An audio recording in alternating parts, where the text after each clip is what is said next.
شمر کے پیچھے جب فوجیں لگی نا مختار کی، تو امام زین العابدین مدینے کے مضافات میں رہتے تھے، خیمہ لگا لیا تھا، اللہ اللہ کرتے۔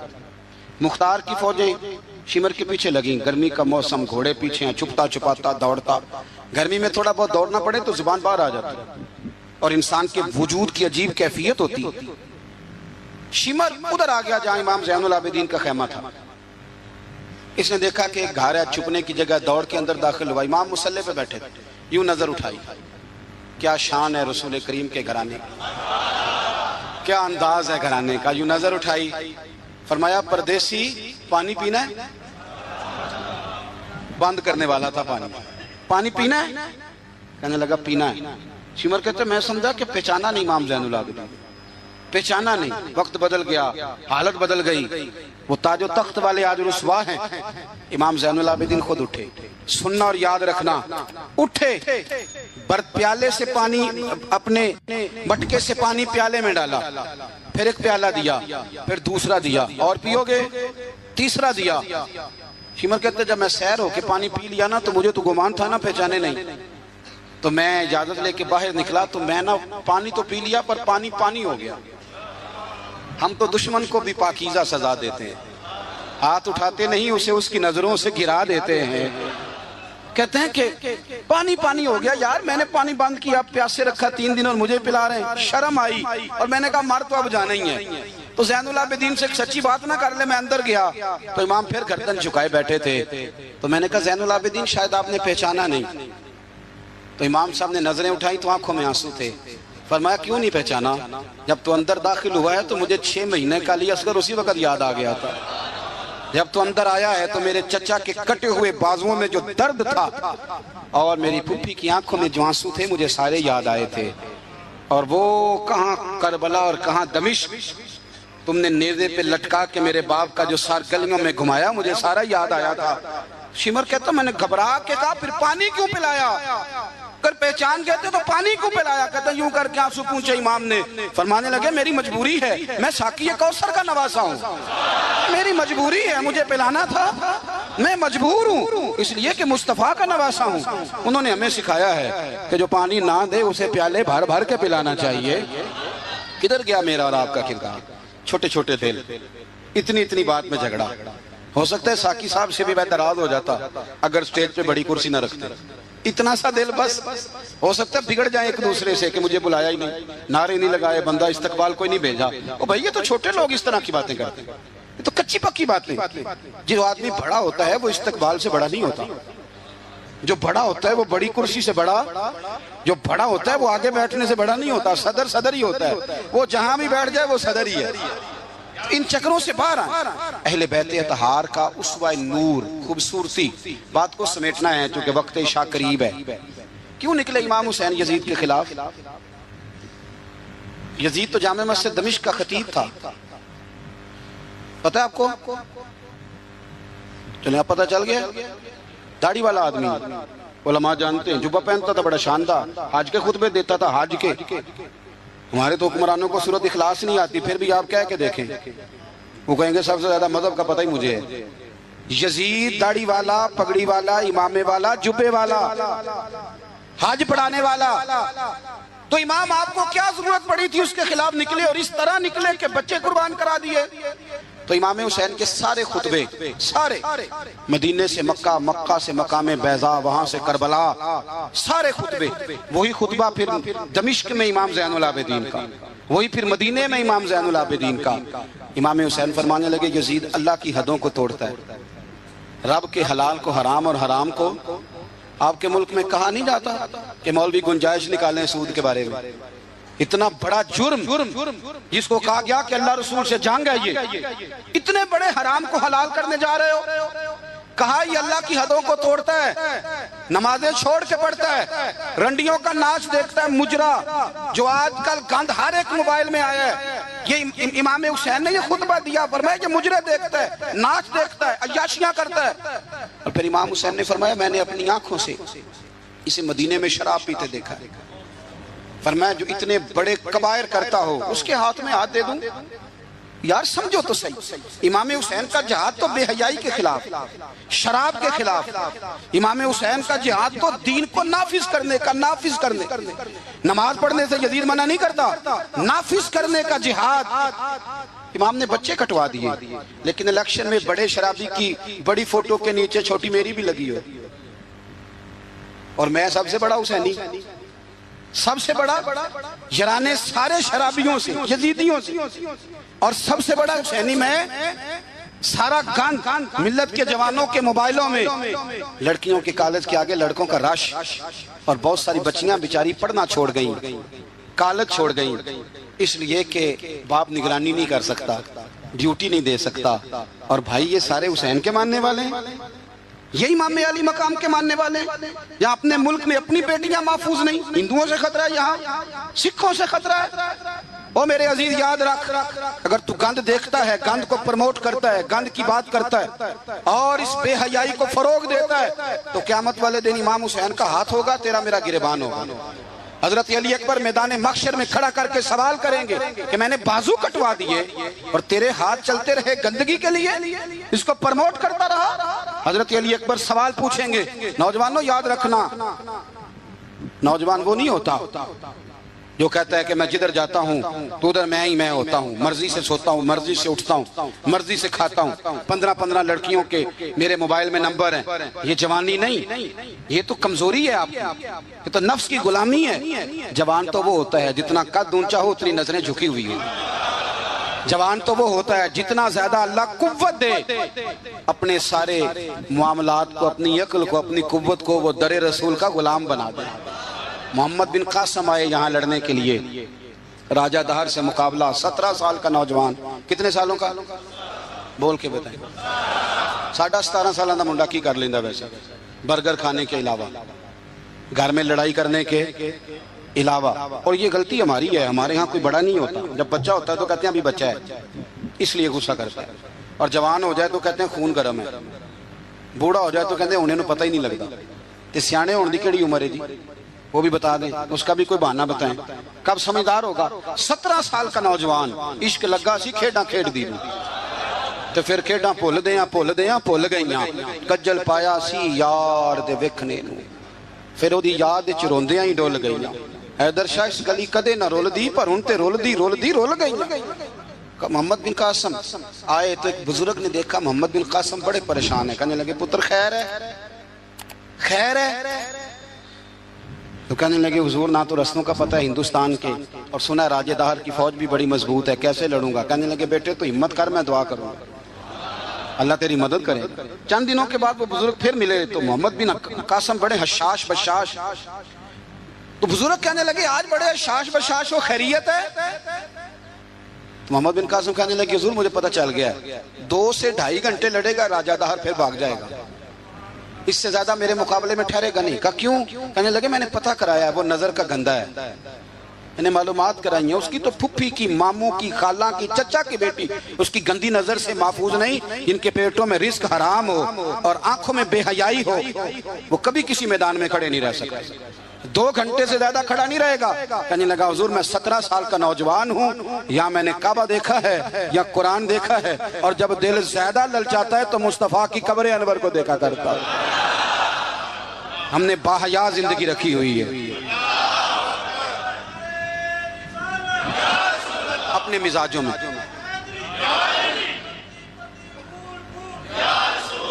سنیں جی، اللہ جزائے خیر، سنیں، امام حسین نے نا سر سجدے میں کٹایا اور تلاوت نیزے کی نوک پہ بھی جاری رہی۔ آج محفل سے جانے کے بعد جس نے 2 نفل نہیں پڑھنے اور سپارہ قرآن پاک کا نہیں پڑھنا، مجھے یہ لگتا ہے کہ اس نے بھی محفل کا مزہ نہیں چکھنا۔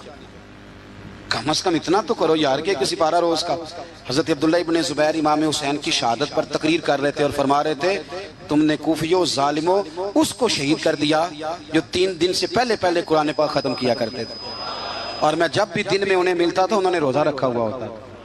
3 دن میں قرآن ختم کریں تو روز کے کتنے سپارے بنے؟ تو میں اور آپ کتنے پڑھتے ہیں؟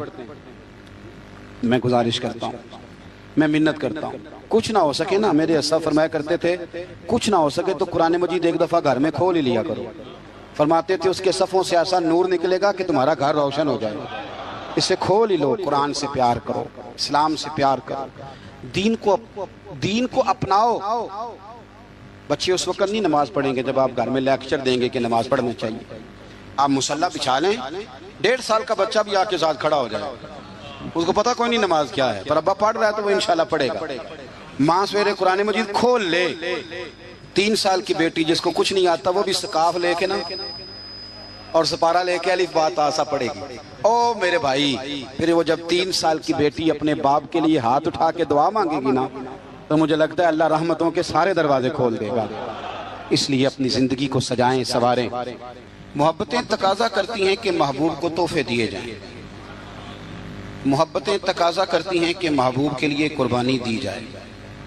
وہ عاشق جھوٹا ہوتا ہے جو محبت تو کرتا ہے قربانی کوئی نہیں دیتا، وہ ناکام عاشق ہوتا ہے جو محبت تو کرتا ہے پر محبوب کے لیے کوئی تکلیف برداشت نہیں کرتا۔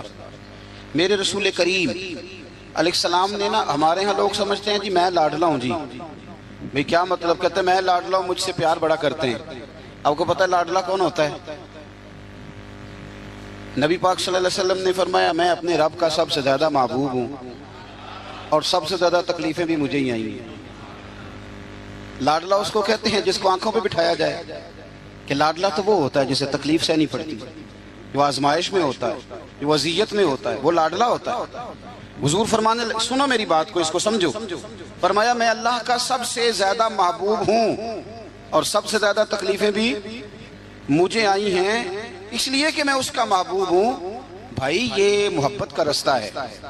اگر آپ لاڈلے ہیں تو بتاؤ پھر اذیت کتنی اٹھائی، اگر آپ لاڈلے ہیں تو تکلیف کتنی برداشت کی۔ جتنے لاڈلے ہیں حضرت آدم سے لے کر میرے محبوب تک، سب نے تکلیفیں اٹھائیں۔ حضور کے صحابہ نے بڑے غم سہے، زخم پہ زخم کھا کے جی، خون جگر کے گھونٹ پی، آہ نہ کر لبوں کو سی، یہ عشق ہے کوئی دل لگی نہیں۔ ہمارے ہاں نا لوگ سمجھتے ہیں موج لگ جائے گی لاڈلا بن جاؤں گا۔ بھائی یاری تیری سونا اور ازمیشاں بھی تیری آگ، یہ سونا پرکھیا جامدائی پہلو نہ لگاں دے لگ۔ آپ سمجھ لیں اس بات کو کہ یہ سراسر لاڈلا ہونے کا معنی سراسر امتحان ہے۔ نبی کریم صلی اللہ علیہ وسلم کی اہل بیت رب کریم کے بڑے محبوب ہیں اور نبی پاک کے بڑے لاڈلے ہیں، اور حضور کے جتنے بھی لاڈلے تھے وہ سارے آزمائشوں میں، سارے۔ لاڈلا وہ پیر صاحب کا بیٹا ہوتا ہے جو کرتا کراتا کچھ نہیں، وہ مادرزاد ولی ہے جی، لاڈلا ہے۔ مطلب کیا کہتے ہیں؟ یہ کچھ بھی نہیں کرتا، 4-5 بندے ہوتے ہیں جو اس کے جوتے اٹھاتے ہیں، ٹیشو پکڑتے ہیں، آگے پیچھے دوڑتے ہیں، یہ لاڈلا ہے۔ لاڈلا تو وہ ہے جس کو درد ہو، جس کو آزمائش ہو، جس کو تکلیف ہو، جو نکلا ہوا ہو، جو کچھ کر رہا۔ نبی پاک علیہ السلام کے اہل بیت لاڈلے، سیدہ عائشہ صدیقہ فرمایا کرتی تھی حضور کی ازواج میں سے حضور کو سب سے زیادہ پیار سیدہ خدیجہ الکبریٰ کے ساتھ تھا۔ سیدہ خدیجہ الکبریٰ رضی اللہ تعالیٰ عنہ مومنوں کی مائیں ہیں۔ حضور علیہ السلام سے نکاح ہونے سے پہلے وہ مکے کی ملکہ شمار ہوتی تھی۔ سونا ہے، چاندی ہے، تجارت ہے، کاروبار ہے، گھر ہے، ہر چیز۔ آپ فرماتی ہیں 20 کنیزیں میرے پاس ہوتی تھی، میں نے کبھی پانی کا پیالہ بھی اٹھ کے نہیں پیا تھا، اور پھر میں لاڈلی ہو گئی نبی پاک کی،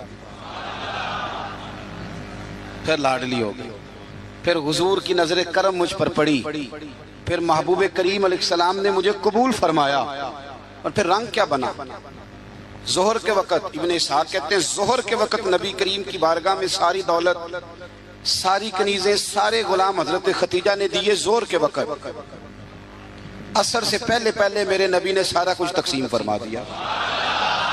یہ بطور مثال بیان کرتے ہیں، فرماتے ہیں یوں سمجھو کہ ظہر کے وقت دیے اور عصر سے پہلے پہلے حضور نے بانٹ دیے۔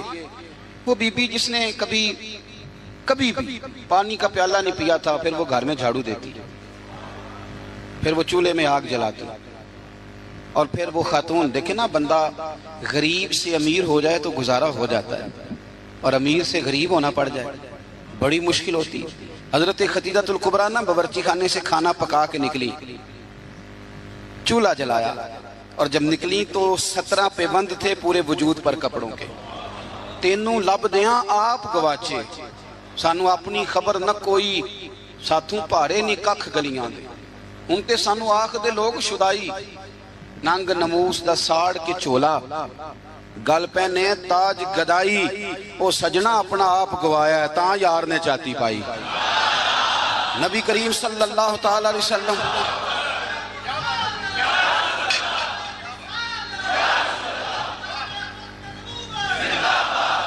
سنیں حضرت خدیجہ نا کھانا پکا کے نکلی نبی پاک کے لیے. پرانا دوپٹہ، پیوند لگے کپڑے، ہاتھ کام کیا ہے تو ان پہ تھوڑی سی مٹی بھی لگ گئی. بی بی صاحبہ کھانا پکا کے جب لائی نا حضور کی بارگاہ، ادھر دیکھنا میری طرف، بارگاہ یہ بیٹی کو سکھاؤ، یہ بیٹی کو، یہ حدیثیاں بیویوں کو بتاتے ہیں، یہ بیٹی کو سکھاؤ. اسے پتہ چلے کہ جب عورت خود خامند کے لیے کھانا پکا کے لے جاتی ہے تو پھر اسے اعزاز کیا ملتا ہے. حضرت خدیجہ الکبریٰ وہ کھانا پکا کے لائیں اور جب نبی رحمت علیہ السلام کے سامنے کھڑی ہوئی نا تو حضور غور سے چہرہ دیکھنے لگے، غور سے. حضرت خدیجہ عرض کرنے لگی حضور کیا دیکھ رہے ہیں؟ فرمایا خدیجہ دیکھ یہ رہا ہوں کہ آپ کے آنے سے پہلے جبریل امین آ گئے اور وہ کہہ رہے تھے کہ یا رسول اللہ خدیجہ کھانا پکا رہی ہے، جب لے کے آ جائے تو اسے اس کے رب کا سلام کہہ دیجئے گا، اسے اس کے رب کا سلام دے دیں. کیوں؟ اس لیے کہ جب آپ قربانی دیتے ہیں، جب آپ احسار کرتے ہیں، جب آپ کچھ کر کے دیتے ہیں. میرے معاشرے میں، میرے زمانے میں میری طرح کے سینکڑوں لوگ ہیں جن کی موجیں لگی ہوئی ہیں، کیا کرایا کچھ نہیں، کچھ بھی نہیں. ہم نے نا دین سے کچھ لیا ہے، دیا نہیں. اور ہمارا آج بھی لینے کا شوق ہے، دینے کا نہیں. میں اگر روز میں کہتا ہوں روز کہ اسلام اور وہ لوگ فلانا بندہ خدمت نہیں کرتا، فلانا عزت نہیں کرتا، فلانا قدر نہیں کرتا، کوئی اگر مجھ سے پوچھ لے کہ صاحب آپ نے کیا دیا ہے، ہم روز دعائیں مانگ رہے ہیں، التجائے کر رہے ہیں، تعویذ لے رہے ہیں، مانگ رہے ہیں. اگر کبھی ہم اپنے دل کی عدالت لگائیں اور پوچھیں ہم نے مذہب کو کیا دیا، وہ 5,000 روپیہ جو ہم مسجد میں دیتے ہیں نا، وہ بھی 25 جگہ پہ لوگوں کو خبر ہوتی ہے کہ دے دیا ہے. تو نے کوئی دکھ سہا مذہب کے لیے؟ کوئی پتھر کھایا تو نے دین کے لیے؟ کبھی کانٹوں پہ چلا تو مذہب کے لیے؟ کبھی تو آگے بڑھا؟ دین نبی دا بانگ یتیمہ رووے تے کرلاوے تے آکھے میں کتھوں لباں عمر بہادر جڑا مینوں سینے لاوے. تو حال ہی کوئی نہیں، کوئی پوزیشن نہیں. جو لوگ تھوڑا بہت دین کا کام کر رہے ہیں، علماء اور مشائخ، ان پر بھی ہماری تنقید سانس نہیں لینے دیتی. وہ بھی ہمارے نزدیک شاید وہ مخلوق ہی نہیں جس سے ہم پیار کریں. ہم انہیں حصہ نہیں بنانا چاہ رہے معاشرے کا، کبھی ان سے انسلاک نہیں چاہ رہے. دوستو مذہب کو تو ضرورت ہے. میں سینکڑوں ایسے لوگوں کو جانتا ہوں جن کی بغل میں P H D, M Phil, M S C کی ڈگریاں ہیں، پر دین کی الف بات آسا کو نہیں جانتے. اور ہم کیا کر رہے ہیں؟ میری طرح کے بندے تقریریں کر رہے ہیں، وہ کہہ رہے ہیں لوگوں کو دیکھو جی قوم کتنی خراب ہو گئی، لوگوں کو جنازہ نہیں آتا. اگر کوئی مجھ کو کھڑا کر کے پوچھ لے کہ آپ نے کتنوں کو یاد کرایا ہے، اس کا کیا جواب ہے میرے پاس؟ لوگوں کو جی دعائے قنوت نہیں آتی تو بھئی آپ نے کتنوں کو یاد کرائی؟ بتائیے کتنوں کو آپ نے مغرب کے وقت، عشاء وقت بلا کے کہا بھائی ادھر آؤ؟ ہمارے ایک بزرگ تھے تو ان سے کسی نے کہا حضور دین کی تبلیغ کس طرح کرنی چاہیے؟ بندہ سادہ تھا، فرمانے لگے تجھے علمی ماحول میں نہیں سمجھاؤں گا، تیری زبان میں سمجھاؤں گا. دین کی دعوت، دین کا پیغام، دین کی تبلیغ کیسے کرنی چاہیے؟ فرمانے لگے کم از کم اسی طرح کر لیا کرو جس طرح کسی سے ادھار پیسے لیتے ہو. کس طرح لیتے ہیں بھلا؟ ٹیلی فون پہ کہہ دیتے ہیں 2 لاکھ دے جائیں، السلام علیکم بھائی جان آپ سے کام تھا. وہ کہتا بتاؤ، کہتے نہیں ٹیلی فون والا نہیں، بتاؤ کہاں ہو؟ وہ کہتا میں 1:30 بجے آؤں گا. کہتا میں 1:15 دروازے پہ کھڑا رہوں گا. پھر اس کے گھر پہنچ جاتا ہے، پھر جا کے اس دکھ سے اپنی کہانی سناتا ہے کہ شاید سامنے والا رو ہی پڑے. اور اکیلے میں ایسے ہوتا ہے کہ نہیں؟ چلو نہ ہی کر دو مجھے پتا چلے کہ ہوتا ہے کہ نہیں. اس دکھ سے داستان سنائے گا کہ رو ہی پڑے وہ، اور پھر قسمیں اٹھائے گا کہ بندہ بڑا اچھا ہوں، واپس بھی ٹائم پہ کر دوں گا. جب اپنے حق میں قائل کرنا ہو تو اس کے پاس درجنوں طریقے، اور اگر اللہ رسول کے حق میں قائل کرنا ہو پھر پتہ کیسے تبلیغ ہوتی ہے؟ دروازے پہ ایک بندہ کھڑا ہے، یہ نماز پڑھنے آ رہا ہے تو اس کو کہتا ہے وہ پڑھ لے کر نماز دینے پیسے کتنے کھڑنے نہیں، یہ دعوت دے رہا ہے نماز کی. وہ کیا کہتا ہے؟ کہتا ہے جا تو اپنی قبریں پہنا ہے، میں اپنی قبریں پہنا. اس طرح دعوت ہوگی دین کی، اس طرح پیغام پھیلے گا. یہ جب ہم نعرہ لگاتے ہیں نا تاجدار ختم نبوت زندہ باد، یہ عقیدہ ہے، یہ اسلام کی اساس ہے. اور آپ کو پتہ ہے جب آپ نے کہا نبی پاک آخری نبی ہیں تو پھر آپ کی ذمہ داریاں کتنی بڑھ گئی، یہ پتہ ہے آپ کو؟ پھر آپ آرام سے گھر بیٹھ سکیں گے، پھر 10 گھنٹے کی نیند کریں گے، پھر آپ کے پاس ٹائم نکلے گا مری جانے کا، پھر آپ کے پاس وقت ہوگا کہ آپ جا کے کسی ہوٹل پہ ہوٹلنگ کریں. حضور تو آخری نبی ہیں، اب دین کا سارا کام تو رسول اللہ کی امت نے کرنا ہے. تو امت کے پاس تو بور ہونے کے لیے بھی بڑا ٹائم ہے، فیس بک کے لیے بڑا ٹائم ہے۔ بھائی جتنے محبوب تھے، جتنے پیارے تھے، انہوں نے قربانیاں دی۔ سیدہ طیبہ طاہرہ حضرت فاطمہ الزہرا، یارو کائنات میں اتنا پیار، حضور کی 4 بیٹیاں ہیں، یہ چھوٹی تھی، جتنا پیار میرے نبی نے سیدہ سے کیا ہے۔ کا لوگوں اس کو الگ نہ سمجھنا، فاطمہ تو بدعۃ منی، یہ میرے جگر کا ٹکڑا ہے، میرے وجود کا حصہ ہے، الگ نہ سمجھنا۔ لیکن جتنی تکلیف حضرت فاطمہ نے اٹھائی ہے، توجہ ہے میری بات پر؟ کسی نے پوچھا بی بی صاحبہ گھر سے کب نکلی پہلی دفعہ؟ کب نکلنا پڑا؟ تو حضرت فاطمہ رو پڑی، فرمانے لگی میری والدہ وصال کر گئی تھی، جناب ابو طالب کا انتقال ہو گیا، مجھے کسی نے آ کے خبر دی کہ فاطمہ حضور حرم کعبہ میں سجدے میں تھے اور کفار نے اونٹ کی وزنی اوجڑی، اونٹ کی اوجڑی وزنی ہوتی ہے، وہ لا کے حضور کے کندھے پہ رکھ دی ہے، مولا علی بھی مکے میں موجود نہیں، جناب صدیق اکبر بھی نہیں، تو فاطمہ چلو ذرا۔ تو حضرت فاطمہ کہتی ہیں چھوٹی سی عمر میں دوپٹہ اوڑھ کے، گویا برقع پہن کے میں گئی، اور فرماتی ہیں پھر جا کے میں نے رسول کریم کے سر اقدس سے اوجڑی اتاری۔ یہ شہزادی ہیں، یہ کائنات کی مالکہ ہیں، یہ جنتی عورتوں کی سردار ہیں، پر ان کی آزمائش تو دیکھو۔ فرماتی ہیں میں نے وہ اوجڑی اتاری، پھر حضور کو انگلی تھام کے میں لائی آب زمزم کے کنویں پر، پھر میں نے رسول کریم صلی اللہ تعالی علیہ وسلم کے سر اقدس پر زلفوں پر پانی ڈالا، پھر میں نے دھویا۔ اور کہتی ہیں جب میں نے نظر اٹھائی تو حضور رو رہے تھے، جب حضور روئے تو میں کھل کے روئی، تو پھر میں نے دعا کی ہے اللہ جس نے میرے بابا کو تکلیف دی انہیں تباہ و برباد کر دے۔ سیدہ فرمایا کرتی تھی جن کے لیے میں نے اس دن دعا کی تھی سارے بدر میں مارے گئے، بدر میں مارے گئے۔ ان کی تکلیف دیکھو، کون اتنا غریب ہے اس مجمع میں جس کی بیٹی اتنا کام کرے کہ ہاتھوں پہ چھالے پڑ جائیں؟ ہیں ویسے سب کی بچیاں دکھی، جس کو آپ ٹٹولیں گے وہی کہے گا دماد بڑا ظالم ہے، میری بیٹی تو لاڈوں میں پلی ہوئی تھی۔ ہے کوئی اتنا غریب جس کی بیٹی اتنا کام کرے کہ ہاتھوں پہ چھالے پڑ جائیں؟ اور سیدہ فاطمہ نے اپنے گھر میں مٹی گوند کے لیپا پوتی بھی کی، سیدہ فاطمہ نے چکی پیسی، چکی میرے ملک میں جس کو سزا ملتی ہے اسے چکی پیسنے پہ لگاتے ہیں، بی بی صاحبہ نے چکی پیسی، کہہ دیتے ہو سن لیتے ہو۔ کبھی پتہ ہے آپ کو کہ خاتون خامہ واشنگ مشین پر کپڑے دھوتی ہے تو رات کو کہتے ہیں 2 گولیاں لا دو پیناڈول کی، بڑی تھک گئی، او بھائی چکی پیس کے کھانا پکایا، اور ایک وقت کھایا تو ایک وقت بھوک کاٹی، اذیت اور تکلیف میں وقت گزارا۔ حضرت مولا علی کا جب نکاح ہوا تو اپنا مکان کوئی نہیں تھا، مسجد میں سوتے تھے، حضرت عرصہ بن نعمان کا مکان محبوب نے لے کر دیا، اس میں وقت گزارا، تکلیفیں ہیں، آزمائشیں ہیں، لیکن جب دین کو کچھ دینے کی باری آتی ہے، حضرت سیدنا سلمان فارسی فرماتے ہیں نبی کریم علیہ السلام کے پاس مہمان آیا تو حضور علیہ السلام نے فرمایا میرے گھر میں ظاہری طور پر کچھ نہیں، جاؤ کہیں سے پتہ کرو۔ جناب سلمان فارسی فرماتے ہیں میں حضرت علی کے دروازے سے گزرا تو مولا علی پوچھنے لگے خیریت ہے؟ میں نے کہا مہمان آیا ہے۔ توجہ ہے میری بات پر؟ سمجھ آ رہی ہے آپ حضرات کو؟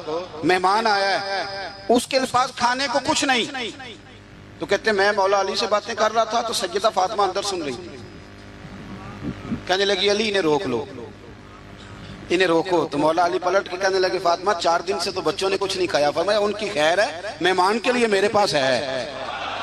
وَيُقْسِرُونَ عَلَىٰ أَنفُسِهِمْ وَلَوْ كَانَ بِهِمْ خَصَاصَةٌ، ان کے لیے میرے پاس ہے۔ کہا کیا؟ فرمایا گھر میں ایک بستر پڑا ہے، میں کون سا کبھی کبھار تو استعمال کرتی ہوں، جاؤ کسی کے پاس گروی رکھ دو یا بیچ دو۔ او یارو کب ایسا ہوتا ہے، لیکن قربانی ہوتی ہے۔ حضرت سلمان فارسی کہتے ہیں میں شمون یہودی کے پاس لے کے گیا، توجہ ہے نا میری بات پر؟ میں نے کہا یہ گروی رکھ لو یا خرید لو اور ہمیں ایک مہمان کے لیے 3 وقت کا کھانا دے دو، تو کہتے ہیں وہ خوشبو سونگھ کے کہنے لگا کہاں سے آیا ہے؟ میں نے کہا مولا علی کے گھر سے۔ کہتے ہیں وہ دوڑ کے اندر گیا، پھر آیا، پھر گیا، پھر آیا، تیسری دفعہ واپس آیا تو اس کے ہاتھ میں کچھ صفحے تھے۔ میں نے کہا یہ کیا ہے؟ کہنے لگا میں نے تورات میں پڑھا تھا کہ محمد صلی اللہ علیہ وسلم اور اصحاب محمد آخری محبوب کا طریقہ یہ ہوگا، ان کے غلاموں کا طریقہ یہ ہوگا کہ وہ اپنی جان پر بوجھ برداشت کر کے بھی غیروں کی مدد کریں گے۔ میں نے ساری نشانیاں دیکھ لی تھی، آج یہ نشانی بھی پوری ہو گئی، سودا بھی لے جا، کمبل بھی لے جا اور مجھے بھی لے جا تاکہ جا کے میں مصطفیٰ کا کلمہ پڑھ لوں، حضور کا غلام ہو جاؤں۔ بھائی قربانی، اظہار، کچھ دینا، دین کے لیے کچھ کرنا، اپنی خدمات کو پیش کرنا، اور مخلص ہو کر، خالص ہو کر۔ یہ بہت زیادہ پوسٹر چھپتے ہیں نا جب ہمارے، اب ہم تو منع میری نہ کر سکتے، 20 30 آدمی بیک وقت ویڈیو بناتے ہیں، تو کسی وقت نہ شیطان حملہ بھی کرتا ہے، وہ کہتا ہے دیکھا کتنی بلے بلے، اس شہر میں بھی اتنے لوگ تھے، فلانی جگہ بھی، یہ بڑی مصیبت ہے، آپ کو اپنے آپ کو روک کے رکھنا، کہیں کھڑا کرنا، یہ ایک بہت بڑی آزمائش ہوتی ہے۔ اس لیے مولا رومی نے پورا کلام لکھا ہے، وہ کہتے ہیں زوال والے پر تو آزمائش ہی کوئی نہیں ہوتی، آزمائش تو ہوتی عروج والے پہ، زوال والے کو کیا۔ لیکن کبھی کبھی اکیلے بیٹھ کے سوچتے ہیں کتنا کچھ لے لیا ہے تو مذہب کو دیا کیا، ہم نے دیا کیا۔ آپ یقین کریں مذہب پر جو نظریاتی حملے ہیں، نظریاتی، آپ کی سوچ سے زیادہ ہیں، جو فکری حملے ہیں، فکری، ہر چوتھا آدمی اٹھ کے سوال جواب کر رہا ہے، چوتھا آدمی۔ میں دیانتداری سے کہتا ہوں، ذمہ داری سے، جتنے عوام کو میں جانتا ہوں وہ دل پہ ہاتھ رکھ کے آج بھی ان کو انشراح صدر ہی نہیں، آج تک بہت سارے لوگ ایسے ہیں جو آج تک دل سے اس بات پر راضی نہیں کہ ملک میں نظام مصطفیٰ نافذ ہو جائے۔ میں حکمرانوں کی بات نہیں کر رہا، میں اپنی اور آپ کی کر رہا ہوں۔ کتنے فیصد لوگ ہیں جو یہ چاہتے ہیں؟ سوال ہی نہیں پیدا ہوتا، ہمارا مزاج ہی نہیں ہے، انشراح صدر ہی نہیں لوگوں کو نصیب۔ کتنے لوگ ہیں جو کہتے ہیں کام چل رہا ہے بس چلنے دو۔ دین کے لیے خدمات کرنا، اپنا پیش کرنا، دو لفظ بول کے تائید کرنا، کسی مسجد سے پیار کرنا، کسی مدر، یہ ہمارے یہاں زلزلہ آیا کشمیر میں، ایک مدرسہ بھی ٹوٹ گیا، 25-26 بچے زخمی ہوئے۔ جتنی تنظیمیں انسانی حقوق کی گئی ہیں وہ آپ کو سب زخمیوں کے سرانے کھڑی نظر آئیں گی، طالب علموں کے سرانے نہیں۔ جتنا استحصال مدرسے کے بچوں کا کیا جاتا ہے، جتنا چھوٹا اور ہلکا انہیں جانا جاتا ہے، اسی مسجد میں جس میں یہ اعلان ہو رہا ہوتا ہے نا کہ مسجد کے بچوں کے، مدرسے کے بچوں کے پیروں تلے فرشتے پر بچھاتے ہیں، اسی مسجد کی کمیٹی نے مدرسے کے بچے کے سر پر کھال بھی رکھی ہوئی ہوتی ہے، بھئی اس کے پیروں کے نیچے فرشتے نے پر بچھایا، تو نے اس کی گردن پہ کھال رکھ دی ہے۔ غور تو کرنا، اس کا احساس کتنا تھا، تو نے کہاں کھڑا کر دیا۔ میرے بھائی، دین کا وہ وقار، دین کا وہ اعزاز، دین کی وہ شان۔ میں تکلیف سے بات کرنے لگا ہوں، تکلیف سے، ادھر دیکھو میری طرف، خالی پاکستان ہے کہ اسلامی جمہوریہ؟ چلیں آپ ہی نہیں اتفاق کر رہے تو آگے کیسے جانا ہے؟ بولے ہی نہیں آپ، کیا نام ہے ملک کا؟ بولیں۔ جب آپ کی وفاقی کابینہ کی میٹنگ ہو رہی ہوتی ہے تو کتنے علماء بطور مشیر بیٹھے ہوتے ہیں؟ کتنے؟ کبھی کوئی ایسا تذکرہ ہوا ہے؟ آپ کیا اس مکتبے کی یہ جو شعبہ زندگی علماء والا، اس کی آپ ضرورت نہیں محسوس کرتے کہ یہ بتائیں کہ یہ جو بل پاس ہونے لگا ہے اس کے بارے میں نبی پاک کا طریقہ مبارکہ کیا ہے، حضور کے ارشادات عالیہ کیا ہیں، دین کا منشا اس کے بارے میں کیا ہے؟ ہمارا مزاج نہیں، ہمارا ذوق نہیں۔ میرے عزیز، دین کے لیے کچھ کرنا، اپنے مذہب کو سپورٹ کرنا، اس کی فکری سرحدوں کی حفاظت کرنا۔ میں بکری سوچے دیکھتا ہوں نوجوانوں کی، اور بہت سارے بچے آ کے کہتے ہیں حضرت جی دلوں میں ایسے خیالات آتے ہیں اگر زبان پہ لائیں تو شاید لوگ ہمیں قتل کر دیں۔ وجہ کیا ہے؟ وجہ یہ ہے کہ ایک منظم سازش کی گئی، ایسی باتیں چھوڑی گئی جنہوں نے ذہنوں میں انتشار پیدا کیا، جنہوں نے لوگوں کو تباہ کیا۔ میرے رسول پاک سید عالم صلی اللہ علیہ وسلم کے خاندان نے کمال قربانی دی، ایک شخص نے آگے بڑھ کے، کیوں بھلا؟ اس لیے کہ انہیں سمجھ آ گئی تھی مصطفیٰ کا نظریہ بڑا ہی سچا ہے۔ جب تک یقین کامل نہیں ہوتا تب تک قربانی نہیں دی جا سکتی۔ اور پھر ان لوگوں نے نا دین کو اپنے اوپر طاری کیا۔ میرے ملک میں دین منایا جاتا ہے بڑے شوق سے، منانا بھی چاہیے، 12 ربیع الاول کو منانا چاہیے، بلکہ میں تو کہتا ہوں اب یہ مسئلہ نہ پوچھا کرو کہ میلاد کرنا چاہیے کہ نہیں کرنا چاہیے، اب یہ پوچھا کرو کہ جھنڈیاں وضو کر کے لگانی چاہیے کہ بغیر وضو کے بھی لگ جاتی ہیں، تو یہ پوچھا کرو بھائی۔ اب آگے بھی بڑھو کہ ساری زندگی یہی رہنا ہے؟ 7 پشتیں ہو گئیں، 10 پشتیں میلاد منا رہے ہیں ہم لوگ، ابھی تک پوچھ رہے ہیں لوگ ہر ربیع الاول میں، تو بھائی کھل کے مناؤ۔ لیکن یارو، ایک شخص نا انڈیا کا 10 سال وزیر اعظم رہا، پگڑی والا تھا، سکھ تھا، 10 سال۔ سڈنی میں ایک سربراہ کانفرنس منعقد ہوئی تو سکھ سے کسی نے پوچھا کہ یہاں سارے پینٹ کوٹ والے ہیں، تو داڑھی پگڑی میں عجیب نہیں لگتا؟ اور اب عام آدمی نہیں تھا، پی ایچ ڈی تھا، پڑھا لکھا تھا۔ سنو، کہنے لگا منسٹریاں تو آتی جاتی رہتی ہیں پر گرو کا دھرم کون چھوڑے؟ تو شادی پہ ہی ٹوپی چھوڑ جاتا ہے، تو پگڑی پہ ہی سنت، تو برات والے دن ہی سنت بھول جاتا ہے، تجھے یاد ہی نہیں رہتا۔ یعنی کول ہو گئے تو مولوی منگاؤ، 10 آیا تو نعت خواں بلا لو، 6 آیا تو قاری صاحب، کیوں جی دکھ کا موقع ہے اور جب خوشی کا موقع ہو۔ سکھوں کا رشتہ اللہ رسول سے نہیں، تازہ کا حج کر کے حاجی صاحب آئے ہیں تازہ، اور ان کے بچے کی شادی ہے تو ان سے پوچھا حاجی صاحب وہ مہندی والے دن بچوں نے بڑی تباہی کرتے میں تے ڈیرے تے سن میں نہیں پتا منڈے کی کر دے سن، حج بھی کیتی جاندے ہو تے لو بھی پیتی جاندے ہو، کھو کے مال یتیماں دا تے بھیج مسیتی جاندے ہو، پھٹ دلان دے سیندے نہیں تے ٹوپیاں سیتی جاندے ہو، نفس دے چھری پھیر دے نہیں تے دمدے کیتی جاندے ہو، فرض بھلائی بیٹھے ہو، نفلہ نیتی جاندے ہو، او دسو تے صحیح بلے شانو ایک ہی کیتی جاندے ہو، او دسو تے صحیح بلے شانو ایک ہی کیتی جاندے ہو۔ او صاحب دین کا یہ معیار ہے، کھول کے مناؤ تو اپنانا کس نے؟ وہ کسی اور سے جا کے کہیں داڑھی رکھ لے۔ میرے پاس ایک صاحب جمعہ پڑھنے آتے تھے تو چھوڑ گئے، کچھ دنوں کے بعد ایک جگہ مجھے مل گئے، کہنے لگے میں جمعہ پڑھنے نہیں آ رہا، آپ نے پوچھا ہی نہیں۔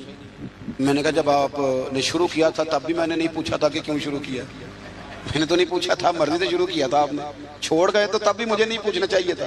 ٹھیک ہے آپ کی موج ہے، چلو اگر آپ کا ارادہ ہے کہ میں پوچھوں تو بتائیں کیوں چھوڑ گئے؟ کہنے لگے آپ ہر جمعہ داڑھی کی بات شروع کر دیتے، مطلب کوئی بندہ مس بھی کر دیتا ہے۔ میں کہ تو نہیں مڑیا میں نے موڑ چھڑیا، یعنی داڑھی نہیں رکھی جمعہ چھوڑ دیا ہے، کہتا ہر جمعہ داڑھی کی بات۔ میں نے پھر اس سے کہا، میں نے کہا داڑھی کس کے نبی کی سنت ہے بول کے بتائیں، تو کس کو کہے رکھنے کا؟ کسی پڑوسی کو، کسی اور مذہب والے کو، اور کچھ کو کسی نے کان میں بتایا کہ چھوٹی سے بھی کام چل جاتا ہے، داڑھی کا وزن ہوتا ہے۔ بولیں کبھی کسی نے آپ کو کہا کہ داڑھی میری بہت بڑی ہے تو میرے کندھے تھک گئے، تو رکھی ہے تو چھوٹی بھی رکھنی ہے تو بڑی تو میرے محبوب کا طریقہ ہے، ایک مٹھی داڑھی کے بغیر تو گزارا ہی نہیں، رکھ جو لی تو چھوٹی کا کیا معنی ہوگا؟ ویسے بھی جو حسن اور نورانیت مٹھی داڑھی میں پایا جاتا ہے، آپ کبھی تجربہ کر کے دیکھ لیں۔ آپ سفید داڑھی کو ایک طرف کھڑا کریں اور سیٹھ کو نواب کو جو بیوٹی پارلر سے کلین شیو کرا اسے دوسری طرف کھڑا کریں، سلوٹ کرنے کو اسی کو دل چاہے گا جس کی داڑھی سفید ہو۔ ہاں اور سنو بخاری مسلم کی حدیث، میرے رسول کریم سید عالم نور مجسم شفیع معظم صلی اللہ علیہ وسلم نے فرمایا، حضور فرمانے لگے، نبی کریم فرمانے لگے، لوگوں جس نے 3 لوگوں کی عزت کی۔ یا رسول اللہ کس کی؟ فرمایا عدل کرنے والے بادشاہ کی، قرآن کے عالم کی، اور سفید داڑھی والے مسلمان کی۔ فرمایا جس نے ان تینوں کی عزت کی سمجھے میں نے اپنے رب کا حیا کیا ہے۔ اتنی بڑی بات کر دی نبی کریم نے، اتنی بڑی بات، تھوڑی محبت۔ اہل بیت نے نا دین کے لیے قربانیاں دی اور پھر دین کو اپنایا، بڑے میٹھے اخلاق تھے اہل بیت کے، دل میں بڑی صفائی، طبیعتوں میں بڑی مٹھاس، معاف کرنے کا بڑا ہی جذبہ، معاف کرنے کا بڑا۔ ہم تو بدلہ لے رہے ہیں، اوہو پنچایت میں کبھی صلح کر بھی لیں تو معافی نہیں دیتے، کہتے ہیں اب تو چودھری صاحب کہہ رہے ہیں مان جاتا ہوں، پھر جب میرے قابو آئے گا نا تو معافی نہیں دیتے، صلح کر لیتے ہیں کسی کے کہنے پر۔ نفسیاتی طور پر ہم بڑے ڈسٹرب اس لیے ہیں کہ ہم بے سکون رہتے ہیں جان بوجھ کے، وجہ ہی کوئی نہیں۔ دیکھنا جب تک زندگی ہے اللہ نے زندہ رکھنا ہے، اور جب وقت آ جانا ہے تو پھر کوئی ہمیں بچا سکتا، تو ٹینشن کس بات کی ہے، ڈپریشن کس بات کا ہے؟ ایک بات۔ دوسری بات یہ کہ دوسروں کی نفسیات کا بھی تھوڑا تھوڑا خیال کریں۔ ہم پتہ کیا چاہتے ہیں، سارے میرے مطابق چلیں، پھر نفسیاتی مسائل پیدا ہوتے ہیں۔ میرے ساتھ اگر 100 بندہ پیار کرتا ہے تو ان کے مطالبے الگ الگ ہیں۔ کوئی کہتا ہے جناب کو پیار ہی کرنا چاہیے، ہر ایک سے مسکرا کے ملنا چاہیے، کوئی کہتا ہے حضرت صاحب اتنا بھی پیار کریں تو لوگ نگل جاتے ہیں، تھوڑی ڈنڈی پٹی بھی ہونی چاہیے۔ دونوں قسم کے لوگ ہیں نا جی۔ ایک وہ شخص ہے جو کہتا ہے اتنا بڑا مجمع ہے تو 2 سیکیورٹی گارڈ بھی ہونے چاہیے۔ تیسرا کہتا ہے جی یہ عجیب عجیب لگتا ہے، ایک گارڈ رکھے ہوں کسی بندے نے، کسی بڑے آدمی۔ تو یہ ہر بندے کا مطالبہ۔ اب آپ نے کیا کرنا ہے؟ آپ نے لوگوں کے مزاج کی رعایت کرنی ہے، جہاں تک آپ پیار کر سکیں آپ نے کرنا ہے، جہاں تک محبت کر سکیں آپ نے محبت۔ نبی پاک نا بچوں کے مزاج کا خیال کرتے، چھوٹے بچوں، حضور پاک سے گزرتے تو فرماتے السلام علیکم۔ ایک بچے نے نا حضور کے کپڑوں پر پیشاب کر دیا تھا، اس کی ماں پریشان ہو گئی، بخاری ہے۔ یا رسول اللہ وہ بچہ تھا پتہ نہیں چلا، تو نبی پاک فرمانے لگے کیا ہو گیا، وہ بچہ ہے، اللہ نے پانی پیدا کیا نا، ابھی اس پہ پانی بہائیں گے سب ٹھیک ہو جائے گا، وہ بچہ ہے۔ لیکن حاجی صاحب گھر میں بگڑ جاتے ہیں، پوتا اگر پیشاب کر دے کہتے ہیں میں نماز پڑھنی ہوں، وہ بگڑ جاتے ہیں۔ پیر صاحب بگڑ جاتے ہیں اس بات پہ، علامہ صاحب بگڑ جاتے ہیں، سیٹھ صاحب کہتے ہیں پتہ ہی نہیں بچے نے پیشاب کر دیا ہے۔ حضور نے فرمایا کہ بچہ بچہ ہوتا ہے، وہ چھوٹا ہے، اس کا ایک مزاج ہے، اس کا ایک مطالبہ ہے۔ اب آپ یہ کہیں کہ وہ بڑا مجھے پاک صاف سمجھتا ہے تو اس رویے سے میرے ساتھ وہ ملاقات کرے، آپ اس کے مزاج کی رعایت کریں گے۔ نبی کریم کے غلام کے بیٹے ہیں حضرت اسامہ بن زید، نواسوں کی بات نہیں سنا رہا، زید بن حارثہ حضور کے غلام تھے، ان کے بیٹے ہیں، چھوٹی عمر تھی، ناک بہ رہا تھا. ویسے دادا جی ناک صاف کر دیتے ہیں پوتے کا؟ ہو سکتا ہے وہ ڈانٹ دیں کہ چل دوڑ جا، کتنا گندا، اماں سے کہا تیرا ناک صاف کرے، چل نالائق. نانا بھی کہا چل بھاگ جا، کیونکہ وہ حاجی صاحب نے وضو کرنا ہے، نماز پڑھنی ہے، تو ان کے قریب یہ چیز آ گئی تو بڑا مسئلہ بن جائے گا. نبی کریم صلی اللہ علیہ وسلم نے کہا عائشہ اسامہ کی ناک بہ رہی ہے، صاف کر دو. حضرت عائشہ کہتی ہے میں ذرا اٹھی کو کپڑا دیکھ لوں تو حضور جلدی سے اٹھے. ایک روایت تو یہ ہے کہ حضور نے ناک پونچھ دیا، اور دوسری میں کہ نبی پاک قریب پہنچ گئے. جناب عائشہ کہتے ہیں میں نے ہاتھ پکڑ لیا، میں نے کہا حضور کپڑا لینے گئی تھی، آ گئی. کہتے میں نے اپنے ہاتھوں سے ان کی ناک صاف کر دی، ریٹ صاف کر دیا. اللہ کے رسول گویا میری طرف دیکھ کے مسکرائے، حضور راضی ہوئے. بچے تو بچے ہوتے ہیں، بچے تو بچے ہوتے ہیں. اب آپ کو بچہ حاجی صاحب مانے، پہلے نمازی صاحب مانے، آپ کو پہلے بچہ جو ہے وہ بڑا سیاںا مانے، سمجھدار مانے، عقل مند مانے، پیر صاحب مانے. چھوٹا بچہ تو وہ نہیں مان سکتا. آپ اس کی نفسیات کے مطابق اس کے ساتھ چلیں. آپ رویہ وہ رکھیں کہ وہ بچہ ہے، وہ چھوٹا ہے. حضور بچوں کے پاس سے گزرتے تھے تو انہیں سلام کہتے تھے. آپ بھی کہتے ہیں، آج سے کہیں گے. حضور گزرتے چھوٹے کہتے السلام علیکم. اور نبی پاک صلی اللہ علیہ وسلم کبھی کبھی نا بچے کھیل رہے ہوتے تو حضور بیٹھ جاتے، فرماتے یار میرے سینے سے تو لگو. حضور زمین پہ بیٹھ جاتے، بچہ یوں ہاتھ پہ، بچہ دوڑا آتا، حضور کے سینے سے جب لگتا تو نبی پاک گر جاتے اور فرماتے اوئے ہوئے تم نے تو مجھے گرا ہی دیا ہے. یہ بچوں کے ساتھ آپ جو رویہ رکھیں گے وہ میٹھا ہوگا. اب آپ کہیں گے چونکہ اب میں ایک عہدے پہ ہوں، میں ایک منصب پہ ہوں، تو یہ آپ کی نفسیاتی کمزوری ہے. پھر کیا ہوتا ہے، بچوں کو ڈانٹ کے رکھا جاتا ہے، بے جا ڈانٹ ڈپٹ، بے جا سختی، اور بے جا ان کے ساتھ رویے، اور ان کے ساتھ بڑی عجیب و غریب قسم کی جو ہے وہ ہماری جو ہے وہ گھٹن گیپ آ جاتا ہے بچوں کے درمیان. بچے، میں کہا کرتا ہوں، پھر بچے ہمیں دکھ نہیں سناتے، وہ پھر غلط آدمی کو دوست بناتے ہیں، پھر اس غلط آدمی کو اپنی بات بتاتے ہیں، غلط آدمی رازدار بن جاتا ہے. آپ ان کی نفسیات کے مطابق ان سے پیار کریں، انہیں ٹائم دیں. آپ دیکھیں یہ کیا سوچتے ہیں، کیا کہتے ہیں، کس طرح کا ان کا رویہ ہے بچوں کے ساتھ. پھر نوجوان جب کوئی ہو جاتا ہے تو اس کی سوچیں جوان ہو جاتی ہیں. نوجوانوں سے معذرت کے ساتھ نبی پاک علیہ السلام نے نوجوانوں کی حکومت سے پناہ مانگی، نوجوانوں کی حکومت سے پناہ مانگی ہے، اس لیے کہ نوجوان بڑی جلدی پیار بھی کرتا ہے اور بڑی جلدی نفرت بھی کرتا ہے.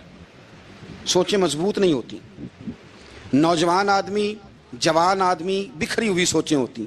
میرے رسول کریم صلی اللہ علیہ وسلم نوجوانوں سے ان کے مزاج کے مطابق ڈیل کرتے تھے، ان کی طبیعت کے مطابق ان کی ذہن سازی کرتے تھے. ہم نہ جوانوں کو وقت نہیں دیتے، ہم مطالبہ کرتے ہیں نوجوان سے کہ وہ ہے نوجوان، باتیں بوڑھوں والی کرے. اگر جوانی میں بوڑھوں والی باتیں کرے تو پھر تو شیخ سعدی کہتے ہیں سارے بوڑھے چھوڑ کے اس نوجوان کے پاس بیٹھو، اس کے پاس فیض زیادہ ہے. اگر ایسا ہو جائے، کیونکہ در جوانی توبہ کردن شیوہ پیغمبری، یہ تو اچھی بات ہے.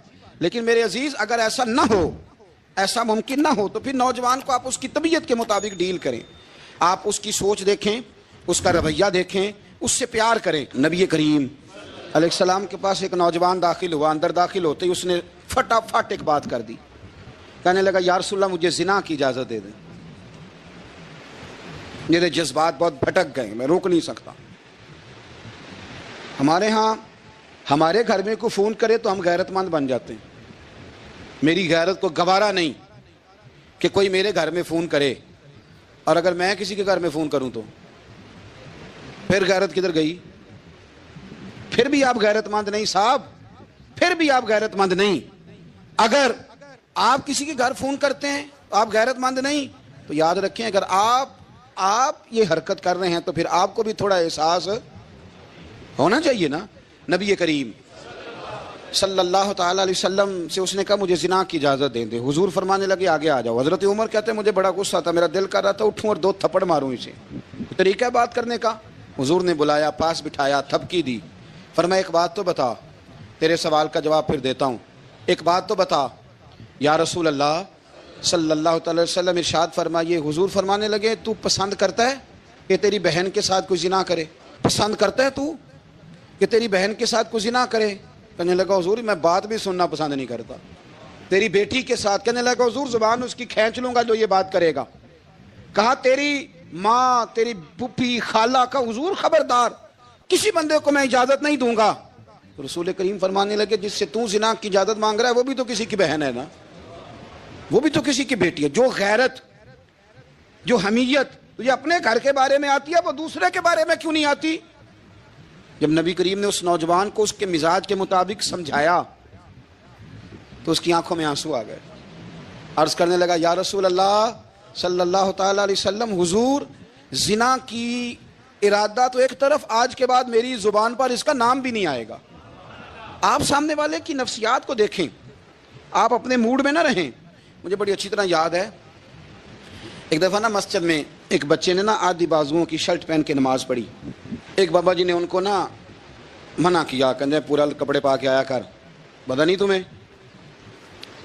وہ کہنے لگا، بچہ کہنے لگا نماز ہو جاتی ہے، بازو آپ فولڈ کر کے ایسے کر کے، بڑے بازوؤں فولڈ کر کے پڑھیں گے تو کراہت ہے، لیکن ویسے بھی آدھے بازوؤں والی شرٹ میں نماز ہو جاتی ہے، لیکن اچھا عمل نہیں. اچھا یہی ہے کہ آپ کے بازو پورے ہوں. تو بزرگ ان سے کہنے پورے کپڑے پہنو، کہنے لگا بھائی ہو جاتی ہے نماز، میں بھی تھا. تو مجھے انہوں نے کہا جی حضرت صاحب بات سننا. میں نے کہا جی حکم. کہنے لگے ان کپڑوں میں نماز ہو جاتی ہے؟ میں نے کہا جی ہو جاتی ہے. کہتے لگتا ہے منڈا چودھریاں دا ہے، منڈا لگتا ہے چودھریاں دا ہے. فٹافٹ اسی وقت انہی پیروں پہ. میں کہا جی ہے واقعی چودھریاں دا بچہ، لیکن مسئلہ یہ ہے کہ دین چودھری کے لیے بھی وہی ہے اور غریب کے لیے بھی.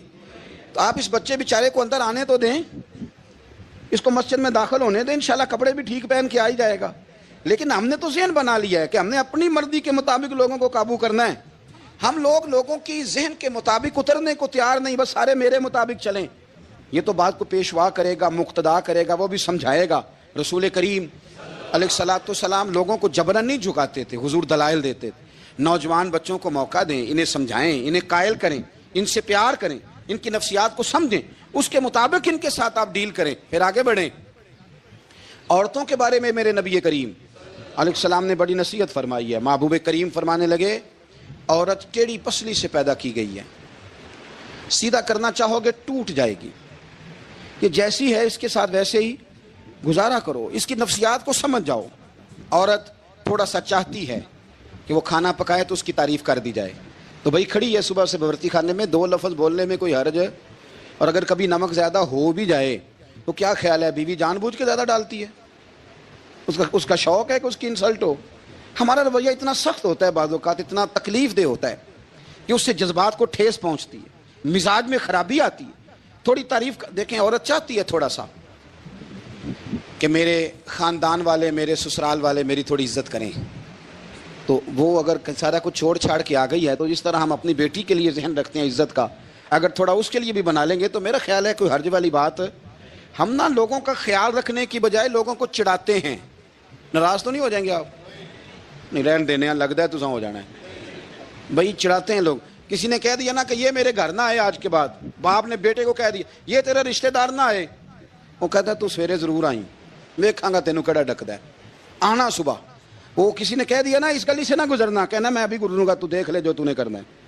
ہم لوگوں کی نفسیات کے، بلکہ پتہ چل جائے نا فلانے کو فلان چیز بری لگتی ہے، اس کو لوگ زبردستی کرتے ہیں، چڑھاتے ہیں، نفرتیں پیدا کرتے ہیں، اس کے اندر غرور لاتے ہیں، مزاج کے اندر چڑچڑا پن پیدا کرتے ہیں. یہ کام نہ کریں. آپ اپنے لیے کیا گراؤنڈ بنا رہے ہیں کہ لوگ آپ سے نفرت کریں، لوگ تکلیف دیں آپ کو. یہ نوجوان بچے کسی نے ہارن دے دیا گاڑی کا تو آپ اس نے گاڑی پیچھے کرنی نہیں، وہ ماں بدولت کو ہارن بجا دیا ہے. یہ مہذب قوموں کا یہ رویہ نہیں ہوتا. یہ تو وہ قومیں ہیں جو مطلب بڑی تنگ ہیں اپنے آپ سے. یہ بڑے آوازار لوگ ہیں. ٹھنڈے رہیں، میٹھے رہیں، پیار کریں، دوسروں کے جذبات کا احساس کریں. نبی کریم صلی اللہ تعالیٰ علیہ وسلم نے ایک دن حضرت عائشہ صدیقہ سے کہا عائشہ تیرے ساتھ ایک بات نہ کروں، حضور کریں.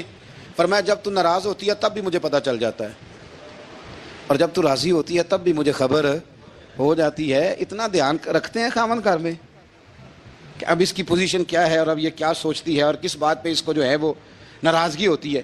مجھے جب تو راضی ہوتی ہے تب بھی پتہ ہوتا ہے ناراض. تو حضرت عائشہ کہتی ہے نہیں حضور ایسی تو بات ہی کوئی نہیں، آپ بتائیں. تو حضور فرمانے لگے جب میں کسی اور زوجہ کے پاس تھوڑا وقت گزار لیتا ہوں زیادہ اور جب میں آتا ہوں تو ناراض ہوتی ہے. یا رسول اللہ آپ کو کیسے پتا؟ فرمایا بتاؤں؟ حضور بتائیں. فرمایا اس وقت جب تو قسم اٹھاتی ہے تو کہتی ہے لا و رب ابراہیم، مجھے ابراہیم کے رب کی قسم. اور جب تو مجھ سے راضی ہوتی ہے تو کہتی ہے لا و رب محمد، مجھے محمد کے رب کی قسم. تو پھر حضرت ابراہیم کا نام لے لے کے حضرت عائشہ کہنے لگی محبوبہ قربان جاؤں، بات بالکل ٹھیک ہے، ایسے ہی ہے یا رسول اللہ، بالکل بالکل ایسے ہی ہے. جب تھوڑی خفگی ہوتی ہے تو میں یہ کام، تو حضور تو لوگوں کے مزاج کا خیال کرتے تھے، نبی کریم کو تو پتہ ہوتا تھا، لیکن ماں بدولت کہتے ہیں سارے میری مرضی کے مطابق چلیں. ہاں میں نے زندگی میں یہ تجربہ بھی کیا ہے کہ آپ لوگوں کا خیال رکھنے لگ جاتے ہیں تو لوگ خراب بھی ہو جاتے ہیں، اس میں کوئی شک نہیں. وہ سمجھتے ہیں شاید میری ضرورت بڑی ہے، نہ یہ بات نہیں بھائی، بات کچھ اور ہے. حضور رحمت اللہ للعالمین ہے نا، تو کافر ہے یا منافق ہے، حضور کی تو ڈیوٹی ہے پیار کرنا، لیکن کافر کو تو چاہیے نا کلمہ پڑھے، منافق کو تو چاہیے نا مومن بنے. او بھائی میں نے کہا وہ بزرگ ہیں، ان کی ذمہ داری ہی پیار کرنا ہے، وہ جو بھی جائے گا اس سے. لیکن تو بتا تو نے پیار میں سے سیکھا کیا ہے، لیا کیا ہے، تیرے اوپر اثر کیا ہے. پیار کرنا، شفقت کرنا اور ہے، یہ جملہ میرا یاد رکھنا، پیار کرنا کسی سے اور ہے اور اس سے راضی رہنا یہ بات اور ہے. کسی پر شفقت کرنا اور ہے اور اس بندے سے راضی رہنا یہ آپ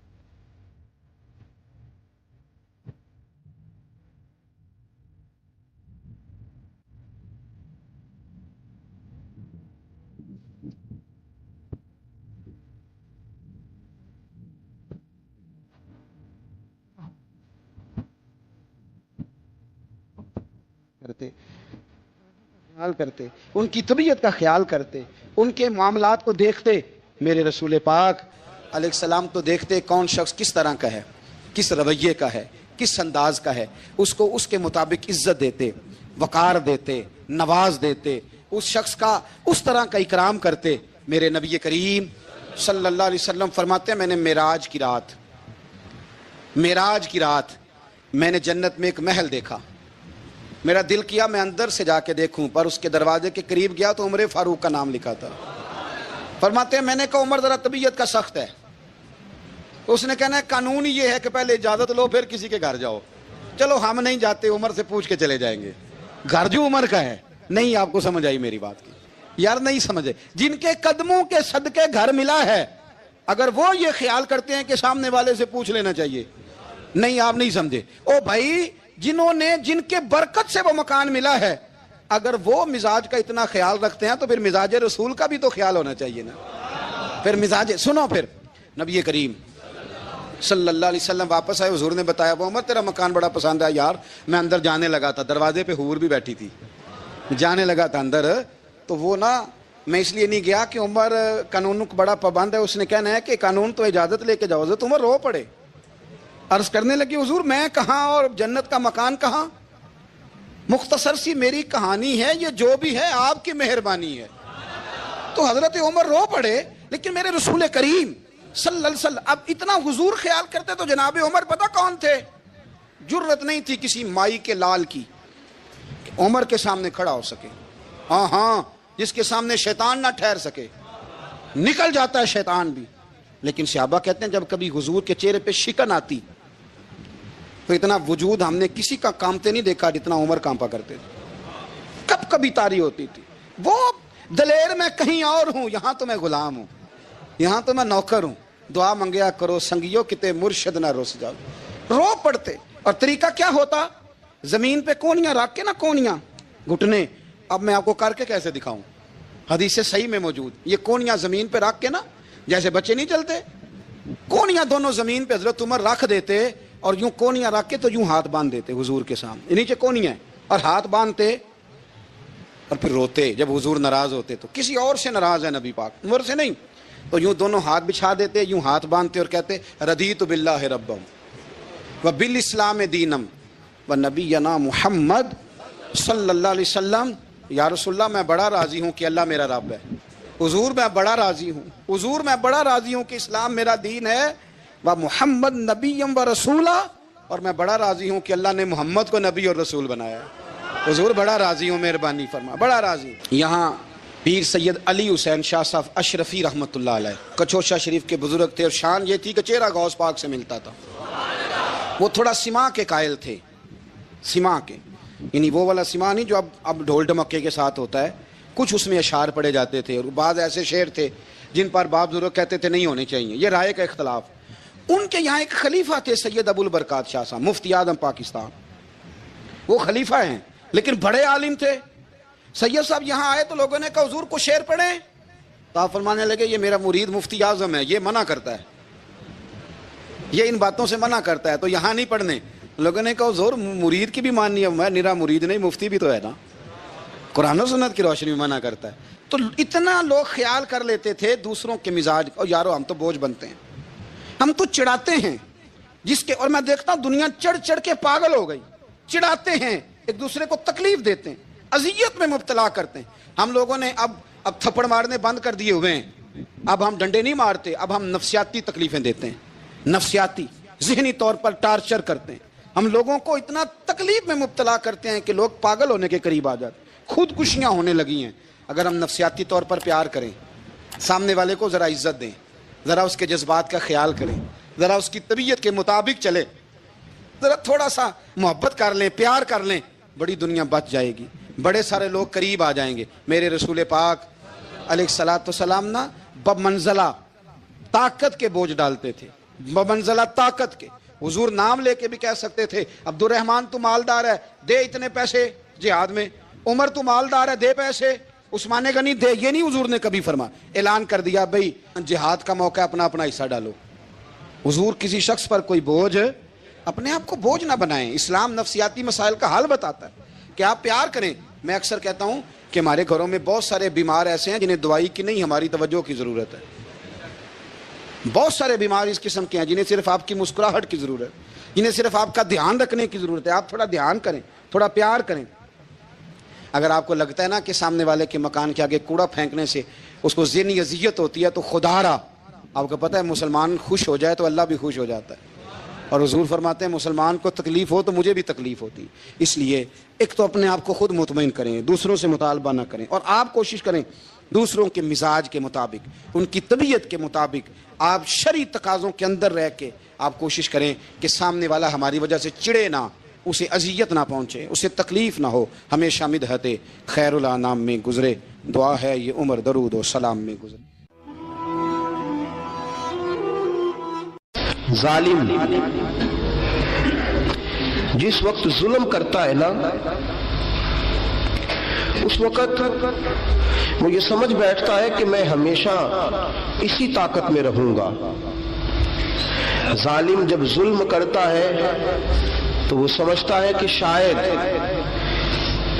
یہی قوت، یہی طاقت، یہی جوانی، یہی اقتدار یہ قائم رہے گا، لیکن کبھی ظلم کا راج قائم رہ سکا نہیں، رہتا ہی نہیں۔ یزید نے ظلم کی حد کر دی، جب تخت حکومت میں بیٹھا تو ظلم کی حد کر دی، حد کر دی اس نے سمجھا تھا کہ شاید یہ اقتدار میرے پاس رہے گا، شاید یہ تخت جو میں نے سجایا ہے اس پہ سجا رہوں گا، بنا رہوں گا، قائم رہوں گا۔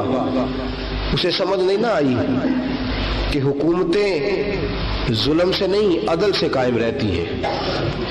میرے عمر فاروق رضی اللہ تعالیٰ عنہ کی حکومت عدل سے قائم تھی تو 12 سال قائم رہی، 12 سال قائم رہی، اور عمر چلے گئے، عدل کرتے کرتے چلے گئے۔ میں اگلے جمعے بیان کروں گا حضرت عمر کے بارے میں۔ جناب عمر چلے گئے، عدل کرتے کرتے دنیا سے رخصت ہو گئے، لیکن مدینے کی گلی سے بھی جا کے پوچھو گے تو عمر کے عدل کی گواہی دے گی۔ مدینے کی گلی اور مٹی بھی کہے گی کہ عمر عادل تھا۔ یزید نے ظلم کیا نا، پورے 4.5 سال رہا، لیکن اس کا خیال تھا کہ میں جمع رہوں گا، بنا رہوں گا، رہ سکا نہیں، رہ سکا، کیونکہ اللہ غافل ہے، اللہ کو پتہ ہے۔ اور ایک اور بات بھی، ایک اور جملہ بھی کہنے لگا ہوں، اسے بھی یاد رکھیے گا، ظالموں کو مددگار بھی مل جاتے ہیں،